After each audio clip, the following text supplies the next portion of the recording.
Okay, here I have adrenals, thyroid, and pancreas working as a team, working together as an only organ. Let's talk a little bit about each one. The adrenals produce cortisol. This production of cortisol can be low, can be normal, can be high. It doesn't matter if it's low, it's high. The symptoms are low energy, memory loss, and insomnia. When someone is complaining about low energy, memory loss, and insomnia, this person could have cortisol low or cortisol high. We have to do the test to find out. Going to the thyroid, as I said before, it's responsible for the basal metabolism. The thyroid, when balanced, eliminates fatigue, burns excess fat, and maintains body temperature. It's very important to know that. We're going to discuss that in more details soon.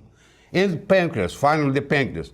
What we're discussing here is the glucose metabolism, and the production of insulin, and the overproduction of insulin causes insulin resistance. Insulin resistance is the cause of diabetes, of cardiovascular disease, and visceral obesity.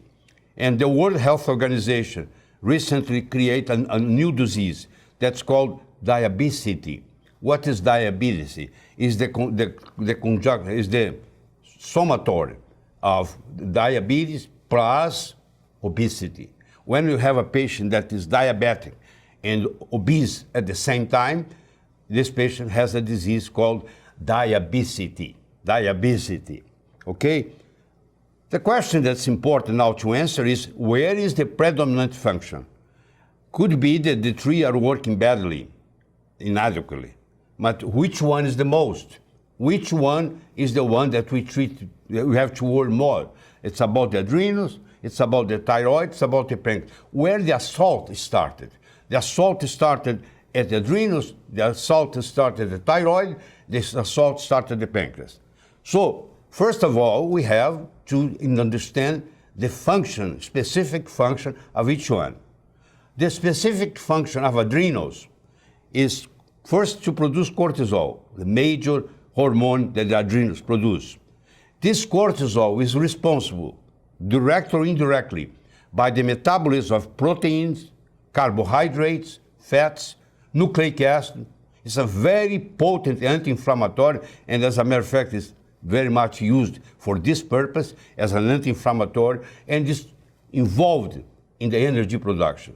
Those are the major functions of adrenals through cortisol. So what are the major functions of thyroid? Thyroid produces T4 and T3. We're going to discuss that further in more details.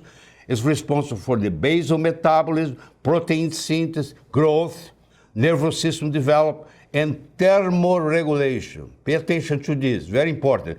Thermoregulation. So a human being, a healthy human being, after wake up, before get up, should have an axillary temperature of 36.6 degrees Celsius that correspond to 97.8 degrees Fahrenheit. So those are the functions of the thyroid. Thermoregulation, nervous system development, growth, protein system, basal metabolism. When you're not doing anything, you're sitting down to keep you alive. This is called basal metabolism.